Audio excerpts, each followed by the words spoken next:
नमस्कार, स्वागत है आप सबका दिन भर की तमाम बड़ी और अहम खबरों के साथ। मैं हूं कवीन सचान। शुरुआत हेडलाइन से।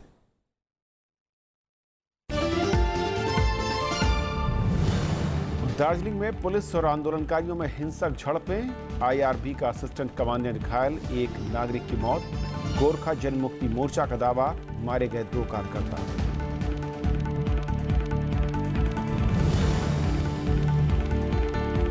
अनंतनाग में मारे गए 3 आतंकी लश्कर के, घाटी में अलगाववादियों का प्रदर्शन, 3 जिलों में बंदिशें, नागरिकों की मौत पर विधानसभा में अवरोध।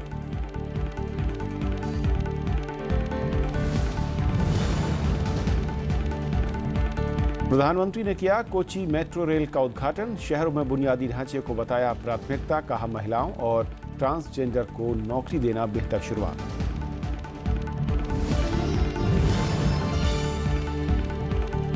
पनामा मामले में नवाज शरीफ के भाई शहबाज जांच समिति के सामने हुए पेश, कहा कानून का करते हैं सम्मान, बंदूक की नोक पर नहीं हथियाते सत्ता।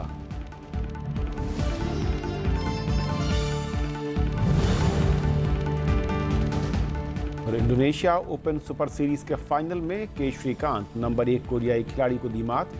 चैंपियंस ट्रॉफी के फाइनल में कल भारत पाकिस्तान का मुकाबला।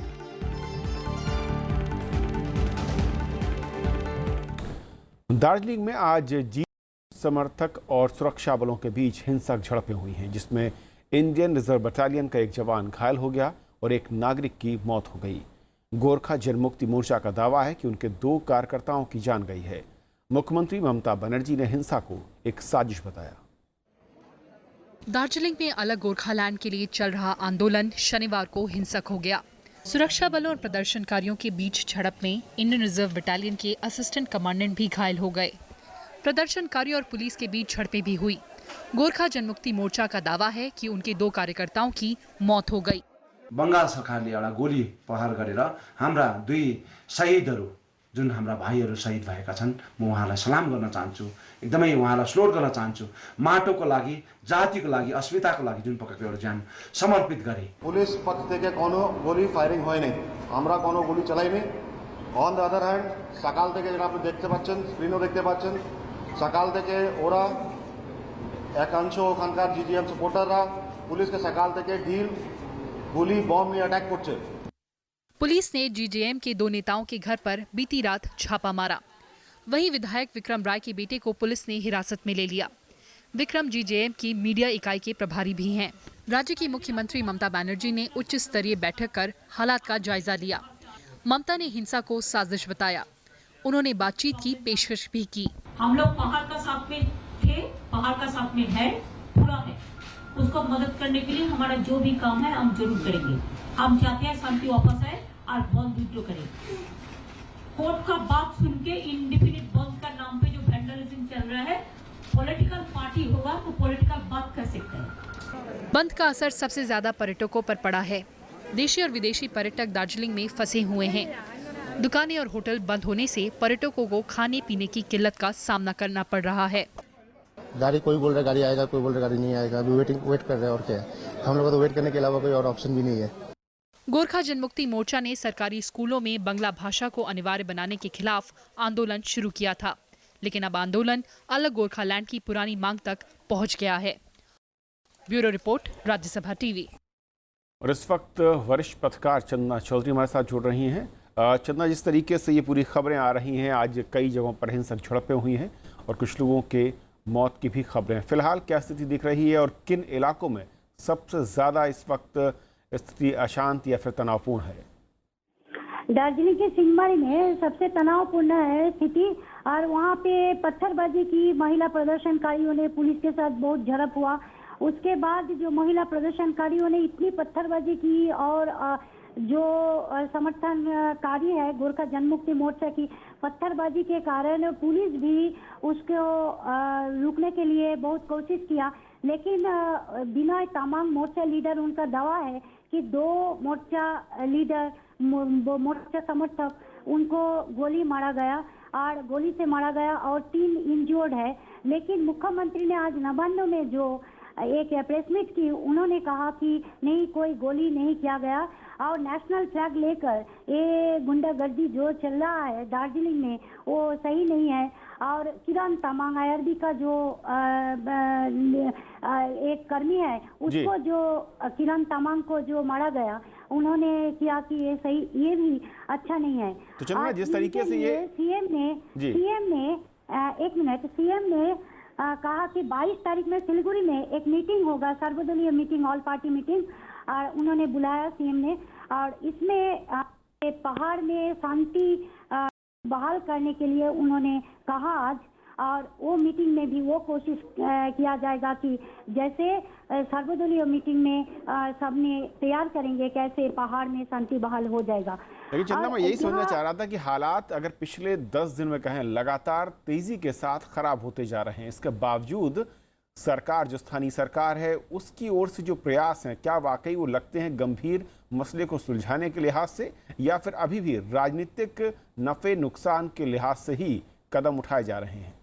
नहीं, राजनीति के नफे नुकसान के हिसाब से ही कदम उठाया जा रहा है, क्योंकि जो अभी सामने जीटीए का इलेक्शन है और इसके मद्देनजर ये लोग दोनों गुट, जैसे ruling party and Gorkha Janmukti Morcha, दोनों ने कोशिश कर रहा है अपनी जगह को बहाल रखने के लिए। क्योंकि आज एडीजी आइन श्रृंखला ने बोला कि मोर्चाली बिना तमाम ने बोला दोनों को गोली से मारा गया, 3 इंजर्ड है।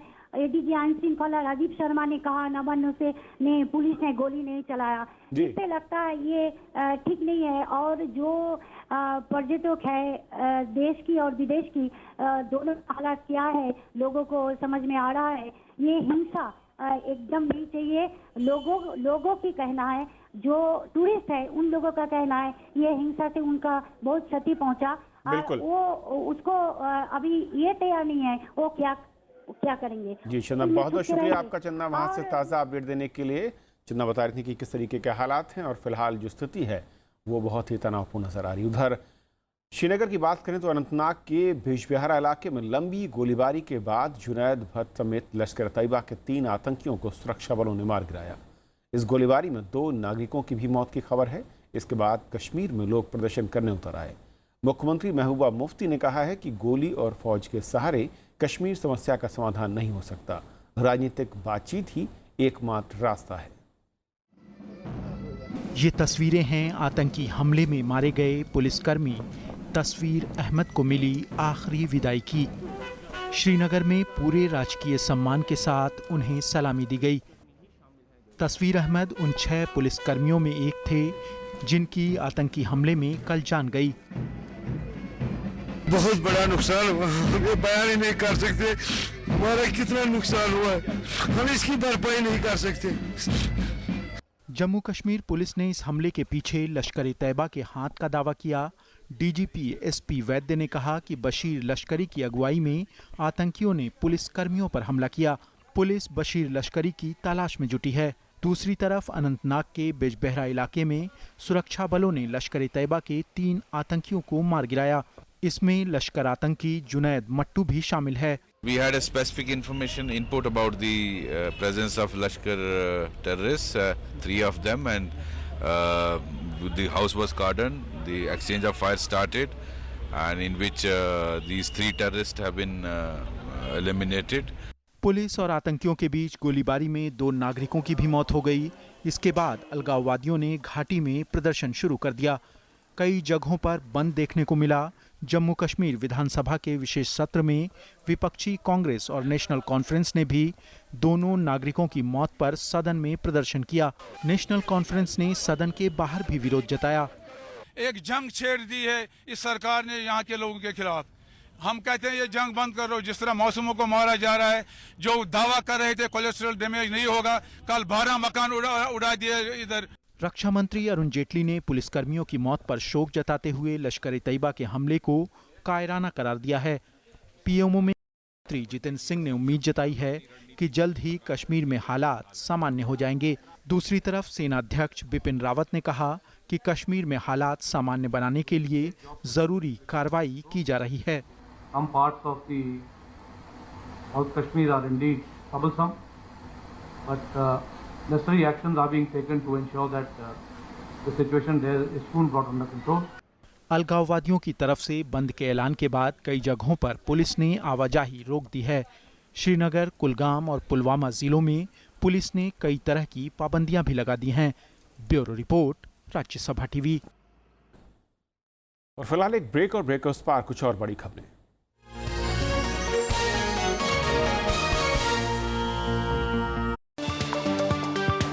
मीडिया मंथन में आज हम बात करेंगे मीडिया में किसानों की कवरेज की। किसान खबर तब है जब वो आत्मदाह कर लेता है। किसान खबर तब है जब वहां जातीय दंगे होते हैं गांव में। किसान एक ऐसा विषय है जिस पे आपको अपने काम को, मीडिया को कंसिस्टेंट बनाना पड़ेगा। वो कंसिस्टेंसी नहीं मिल पा रही है मीडिया में। इलेक्ट्रॉनिक मीडिया जो है वो एजेंडा तय कर रहा है और उसके पास एजेंडा है नहीं। आखिर ये मुद्दे कौन से थे जिनके नाते आज पूरा देश का किसान आंदोलित है? देखिए मीडिया मंथन शनिवार शाम 7:30 बजे सिर्फ राज्यसभा टीवी पर। होठों से छू लो तुम्हें, मेरा गीत अमर कर दो। उनकी आवाज जो थी was so rich and so heavy. नींद के गांव में आज यादों का बाजार है। नींद के गांव में आज यादों का बाजार है। आज भी उनका जिक्र होता है तो अर्थ के वो गाने याद आते हैं, उनकी शख्सियत याद आती है। झुकी झुकी सी नजर बेकरार है कि नहीं।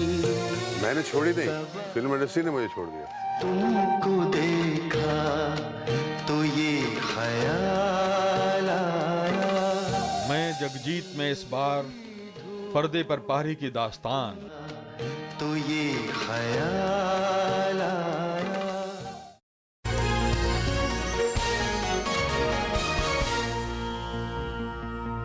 कोच्चि को मेट्रो की सौगात मिल गई है। प्रधानमंत्री ने आज इसका शुभारंभ किया। उन्होंने महिलाओं और ट्रांसजेंडरों को नौकरी देने को एक बेहतर शुरुआत भी बताया। प्रधानमंत्री नरेंद्र मोदी ने शनिवार को कोच्चि मेट्रो के पहले चरण का उद्घाटन किया। इस मौके पर केरल के राज्यपाल पी सदाशिवम, मुख्यमंत्री पिनराई विजयन और केंद्रीय शहरी विकास मंत्री एम वेंकैया नायडू मौजूद थे। प्रधानमंत्री ने शहरों में परिवहन के आधुनिक साधनों पर जोर दिया। उन्होंने कहा कि सरकार आधुनिक ढांचागत परियोजनाओं को तेजी से लागू कर रही है। Also focusing on next generation infrastructure, which includes logistics, digital, and gas grid. A number of initiatives have been taken by us to enhance public transport, particularly in the cities. प्रधानमंत्री ने कोच्चि मेट्रो में सफर भी किया। पहले चरण की लंबाई 13 kilometre है। ये शहर के अलुवा और पलारीवट्टम के बीच चलेगी। इसमें कुल 11 स्टेशन हैं। इसका काम 4 साल पहले शुरू हुआ था। यात्रियों के लिए इसे 19 जून को खोला जाएगा। कोच्चि मेट्रो की खास बात है कि इसमें 23 ट्रांसजेंडर भी कर्मचारी हैं। The Prime Minister believes in a Team India concept. Center and state, irrespective of political color, we must work together and must have only one agenda, that is development, development, development. വേഗത്തിൽ പൂർത്തിയാക്കിയ മറ്റൊരു metro ഇല്ല എന്ന് പറയുമ്പോൾ കേരളത്തിൽ ഏത് വികസന പ്രവർത്തനവും സമയബന്ധിതമായി പൂർത്തീകരിക്കാൻ ആവും എന്ന സന്ദേശമാണ് നാം ഇതിലൂടെ നൽകുന്നത്। इस मेट्रो में केंद्र और राज्य की आधी हिस्सेदारी है। कोच्चि मेट्रो की कुल लागत 5,000 करोड़ रुपए से अधिक है। केंद्र ने अब तक 2,000 करोड़ रुपए की मदद दी है। Bureau report, Rajya Sabha TV. उपराष्ट्रपति मोहम्मद हामिद अंसारी ने केरल को संसाधनों का इस्तेमाल कर बेहतर आर्थिक प्रबंधन की बात कही। उपराष्ट्रपति ने शिक्षा की गुणवत्ता से जुड़े कार्यक्रम में ये बात कही। वो दिल्ली के इंडिया इंटरनेशनल सेंटर में आयोजित इंस्टीट्यूट ऑफ सोशल साइंस के कार्यक्रम में बोल रहे थे। उपराष्ट्रपति मोहम्मद हामिद अंसारी ने शिक्षा को सामाजिक न्याय और लोकतंत्र के लिए बेहद अहम करार दिया। उपराष्ट्रपति ने कहा कि केरल ऐतिहासिक तौर पर शिक्षा के क्षेत्र में आदर्श रहा है। उन्होंने कहा कि शिक्षा को लेकर बेहतर नीतियों के चलते ही केरल देश का पहला साक्षर राज्य बना। मोहम्मद हामिद अंसारी ने कहा कि अब केरल को आर्थिक विकास को बढ़ावा देने की जरूरत है। In order to remain competitive and to employ its talented educational youth, Kerala too will have to focus on economic activities which make use of its unique strengths, an educated workforce, democratic institutions and a favorable natural environment. उपराष्ट्रपति ने कहा कि शिक्षा के चलते केरल का सामाजिक सूचकांक भी बेहतर हुआ है। उन्होंने लिंग अनुपात, बैंकिंग, शिशु मृत्यु दर जैसे मामलों में केरल के प्रदर्शन की तारीफ की। उपराष्ट्रपति ने कहा कि सामाजिक मोर्चों पर केरल के प्रदर्शन के चलते इसे आदर्श राज्य के तौर पर देखा जाना चाहिए। Yet, education extends beyond the development of skills for livelihood. It creates the capacity to think and is an essential condition for political development, democracy and social justice. उपराष्ट्रपति ने केरल की शिक्षा में योगदान देने वाले लोगों को भी याद किया। उन्होंने कहा कि आज़ादी के बाद शिक्षा के क्षेत्र में केरल ने कई अहम कदम उठाए। मोहम्मद हामिद अंसारी ने समावेशी शिक्षा पर एक अंतर्राष्ट्रीय सेमिनार में ये बातें कहीं। नौ विक्रम सिंह, राज्यसभा टीवी। आम आदमी पार्टी में अंदरूनी कलह एक बार फिर से जोर पकड़ रही है। पार्टी दफ्तर के बाहर कुमार विश्वास के खिलाफ पोस्टर लग चुके हैं। कुमार विश्वास ने कहा कि 5-6 लोग पूरी पार्टी और कार्यकर्ताओं के खिलाफ साजिश कर रहे हैं। आम आदमी पार्टी के दफ्तर के बाहर लगे ये पोस्टर पार्टी में सब कुछ ठीक ना होने का इशारा कर रहे हैं। कुमार विश्वास के खिलाफ लगे इन पोस्टरों में उन्हें धोखेबाज कहा गया है। बाद में ये पोस्टर हटा दिए गए। इनमें पार्टी नेता दिलीप पांडे का शुक्रिया अदा किया गया है। दिलीप पांडे पहले भी कुमार विश्वास के खिलाफ ट्वीट कर चुके हैं। पार्टी ने पुलिस में शिकायत दर्ज करने की बात कही है। बीजेपी का कहना है कि आम आदमी पार्टी के नेताओं के झगड़ों में दिल्ली का नुकसान हो रहा है। तो ये सब इनके अंदरूनी झगड़े हैं। पिछले लगभग साल भर से हमने कोई भी ऐसा न्यूज़ नहीं सुना जो इन आम आदमी पार्टी के अंदर से आई हो और वो दिल्ली के जनता से संबंधित हो, दिल्ली जनता के हित में हो। कोई तो है इसके पीछे। दिलीप पांडे और दीपक वाजपेयी ऐसे ही नहीं बोल सकते अगर उनके पीछे अरविंद केजरीवाल का हाथ ना हो। कुमार विश्वास के खिलाफ पोस्टर पहले भी लग चुके हैं। तब ये पोस्टर निलंबित अमानतुल्लाह खान ने लगवाए थे। अनु दीवान, राज्यसभा टीवी। मंदसौर में हुए किसान आंदोलन के मद्देनजर आम आदमी पार्टी ने दिल्ली में राष्ट्रीय किसान सभा का आयोजन किया। दिल्ली के मुख्यमंत्री अरविंद केजरीवाल ने किसानों के हालात पर चर्चा करने के लिए संसद का विशेष सत्र बुलाने पर जोर दिया। इस सभा में देश भर के 20 राज्यों के किसान प्रतिनिधियों ने हिस्सा लिया। केजरीवाल ने किसानों के हितों के लिए स्वामीनाथन आयोग की सिफारिशों को लागू कराने पर जोर दिया। उन्होंने कहा कि राजनीतिक फायदे के लिए किसानों की बात करने वाली बीजेपी इस रिपोर्ट को लागू नहीं करना चाहती। अरविंद केजरीवाल ने मंदसौर में मारे गए किसानों को शहीद का दर्जा देने की भी मांग की। भारतीय जनता पार्टी स्वामीनाथन आयोग की रिपोर्ट लागू करेंगे ऐसा वादा करके बार बार उन्होंने वादा किया। हर भाषण में उनके हर नेता ने वादा किया। ऐसा वादा करके वो सत्ता में आई और आज सत्ता में आने के बाद 2 साल 3 साल के बाद मुझे बताया गया, यहाँ तक कि शायद सुप्रीम कोर्ट में भी उन्होंने एफिडेविट दिया है कि हम स्वामीनाथन रिपोर्ट लागू नहीं करेंगे। मध्य प्रदेश में एक और किसान ने आत्महत्या कर ली है। धार के रामपुर गांव में शुक्रवार को किसान जगदीश मोरी ने जहर पी लिया। परिजनों का दावा है कि जगदीश पर कर्ज था और इससे वो परेशान था। हालांकि धार के पुलिस अधीक्षक का कहना है कि जगदीश ने पारिवारिक विवाद के चलते ये कदम उठाया। अब पुलिस मामले की जांच कर रही है। 8 जून से राज्य में 12 किसानों ने आत्महत्या की है। ये घटनाएं सीहोर, होशंगाबाद, रायसेन और विदिशा से सामने आई हैं।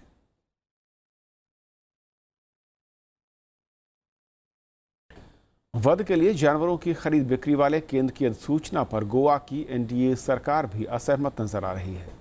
इस कानून में बदलाव के लिए वो जल्द ही केंद्र को चिट्ठी लिखने जा रही है। गोवा सरकार के मुताबिक इससे स्थानीय लोगों के भीतर नाराजगी है और उन्हें लगता है कि खान पान की आदतों पर सरकार कानून के जरिए बदलाव लाने की कोशिश कर रही है। इस मामले में कृषि मंत्री विजय सरदेसाई मुख्यमंत्री मनोहर पर्रिकर से पहले ही बातचीत कर चुके हैं। गोवा बीजेपी शासित पहला ऐसा राज्य है जो इस अधिसूचना से आपत्ति जता रहा है। इससे पहले केरल और मेघालय विधानसभा ने सर्वसम्मत से इस अधिसूचना के खिलाफ एक प्रस्ताव पारित किया, जबकि पश्चिम बंगाल, केरल और कर्नाटक ने कानून को लेकर गहरी नाराजगी जाहिर की।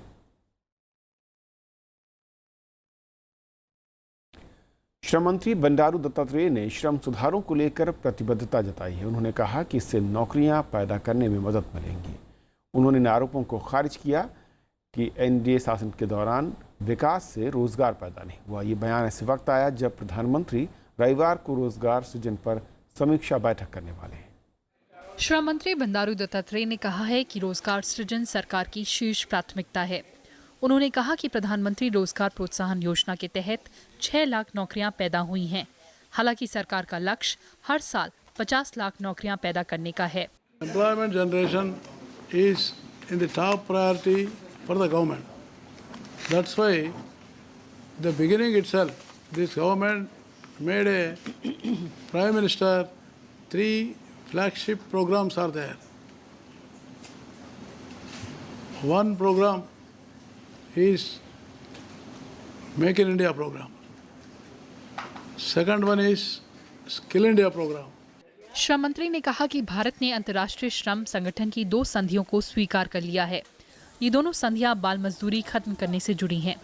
इनका मकसद बच्चों को बुनियादी शिक्षा प्रदान करना है। इनके साथ भारत ने अंतर्राष्ट्रीय श्रम संगठन की 8 संधियों में से 6 को मंजूर कर लिया है। 2 conventions. Now 99% of child labor in the world by Convention 182. साल 2015-16 में बेरोजगारी दर 5% थी। हालांकि साल 2013-14 में ये 4.9% थी। Kriti Mishra, Rajya Sabha TV. Panama papers मामले में शनिवार को नवाज शरीफ के भाई और पंजाब प्रांत के मुख्यमंत्री शहबाज शरीफ से पूछताछ हुई। वो नवाज शरीफ परिवार के चौथे सदस्य हैं जिनसे पनामा पेपर्स मामले पर पूछताछ हुई है। शहबाज अपने बेटे हमजा शहबाज, गृहमंत्री चौधरी निसार और वित्त मंत्री इशाक डार के साथ फेडरल जुडिशियल एकेडमी पहुंचे। पूछताछ के बाद उन्होंने सेना की आलोचना करते हुए कहा कि वो सेना की तरह कानून की अवहेलना नहीं करते बल्कि इसका सम्मान करते हैं। इससे पहले पनामा पेपर्स मामले में गुरुवार को पाकिस्तान के प्रधानमंत्री नवाज शरीफ संयुक्त CIT के सामने पेश हो चुके हैं। उनकी पेशी के साथ पाकिस्तान के इतिहास में ये पहला मौका था जब किसी प्रधानमंत्री को उनके पद पर रहते हुए आयोग के सामने पेश होना पड़ा। वज़ीर आज़म पाकिस्तान और फिर मैंने पेश होकर अल्हम्दुलिल्लाह इस मुल्क के अंदर कानून की हुक्मरानी की हकीर खिदमत की है और इससे ये साबित हुआ कि हम मुंतखब सियासतदानों के दिलों में अदालत और कानून का बड़ा एहतराम है। अमेरिकी राष्ट्रपति डोनाल्ड ट्रंप ने एक बड़ा फैसला लेते हुए क्यूबा के साथ समझौते को रद्द कर दिया है। ट्रंप ने क्यूबा के खिलाफ फिर से यात्रा और व्यापार पर प्रतिबंध लगा दिए। क्यूबा ने इस फैसले की आलोचना की, लेकिन उसने कहा कि वो ट्रंप से बातचीत करने के लिए तैयार हैं। 2 साल पहले ओबामा प्रशासन ने क्यूबा और अमेरिका के बीच राजनयिक संबंधों की बहाली की थी। ट्रंप का कहना है कि दोनों देशों के बीच संबंध कैसे होंगे इस बात पर निर्भर करता है कि क्यूबा देश में गणतंत्र और आर्थिक सुधार लाने के लिए क्या प्रयास करता है। जुलाई 2015 में अमेरिका और क्यूबा 54 साल के विरोध को छोड़ 1961 में बंद हुए दूतावास दोबारा खोलने पर राजी हुए थे। फिदेल कास्ट्रो की अगुवाई में हुई क्रांति के 2 साल बाद दोनों देशों ने कूटनीतिक संबंध तोड़ लिए थे और अमेरिका ने क्यूबा से किसी भी तरह के लेन देन पर प्रतिबंध लगा दिया था। The previous administration's easing of restrictions on travel and trade does not help the Cuban people. They only enrich the Cuban regime. Therefore, effective immediately, I am canceling the last administration's completely one-sided deal with Cuba. भारतीय badminton खिलाड़ी के श्रीकांत ने Indonesia super series के final में जगह पक्की कर ली। Final में श्रीकांत का मुकाबला जापान के काजुमा सिसिका से होगा। सेमीफाइनल मुकाबले में श्रीकांत ने दुनिया के नंबर 1 खिलाड़ी कोरिया के सांवन को 21-15, 18-21, 24-22 से हराया। 1 घंटे 12 मिनट चले मुकाबले में श्रीकांत शुरू से ही कोरियन खिलाड़ी पर हावी रहे। $1 करोड़ के इनामी सीरीज का फाइनल रविवार को होगा। श्रीकांत का ये चौथा सुपर सीरीज फाइनल मुकाबला है। इससे पहले वो अप्रैल में सिंगापुर फाइनल खेल चुके हैं। श्रीकांत 2014 का चाइना ओपन और 2015 में इंडियन ओपन जीत चुके हैं।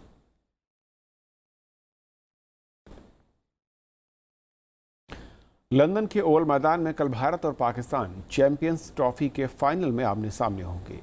मौजूदा चैंपियन भारत ट्रॉफी बचाने के लिए मैदान में होगा और 10 साल बाद पहली बार दोनों देश किसी बड़े टूर्नामेंट के फाइनल में खेलेंगे। इससे पहले 2007 के T20 विश्व कप में भारत ने पाकिस्तान को हराकर ट्रॉफी पर कब्जा किया था।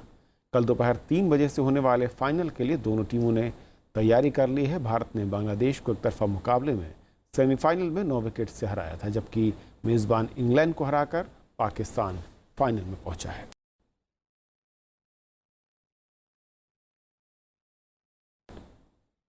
तो इस बुलेटिन में फिलहाल इतना ही। नमस्कार।